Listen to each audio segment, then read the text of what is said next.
The moment I first encountered him, the air in the room changed.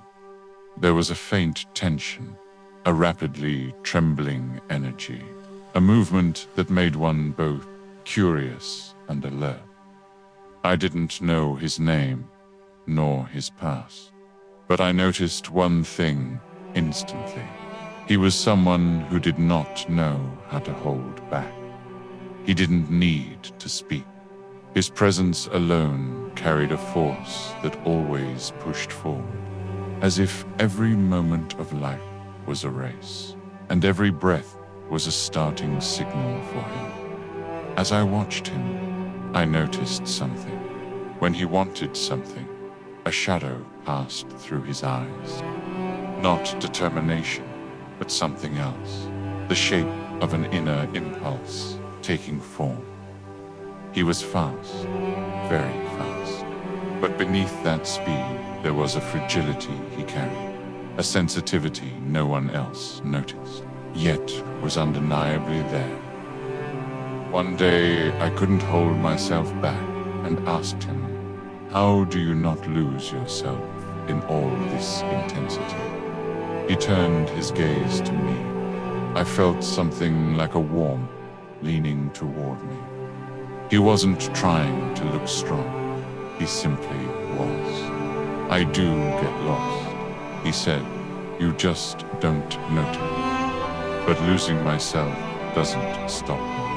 When he said that, I understood that the fire inside him was not courage, but the language of wounds that hadn't healed. From the outside, he looked fast, passionate, decisive, but inside, a completely different story was unfolding. People misunderstood his anger. Even I did at first. They thought he was someone who flared up easily, someone quick to get angry. But he explained the truth like this: "I don't get angry quickly. My emotions just grow too fast inside me." That sentence suddenly connected the whole picture. His reactions were not explosions. They were the acceleration of silenced disappointments. I also noticed something else. He never leaves anyone halfway. He never fights halfway for someone.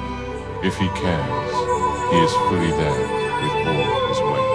But that same intensity was what exhausted him the most. Once, the rhythm of his breathing changed.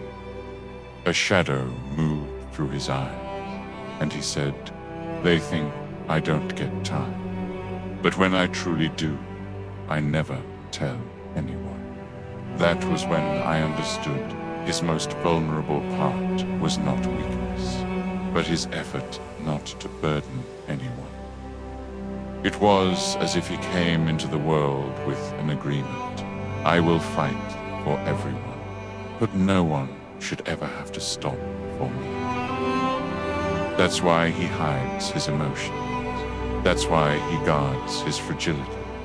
But when he realizes you see through him, there is a slight tremor in his gaze. That tremor is his truth.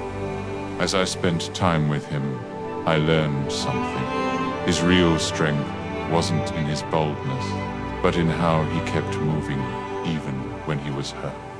He wasn't strong because he knew how to endure. He was strong because he never learned how to give up. He was the kind of person who runs unless he stops, who doesn't stop unless he reaches the horizon, and who burns with his whole heart when he loves. In the end, I realized this. He wasn't a warrior. He was a beginning. The spark that starts everything, triggers everything, moves everything. And his entire story could be summarized in one sentence. Even if I forget myself, I will never stop moving forward.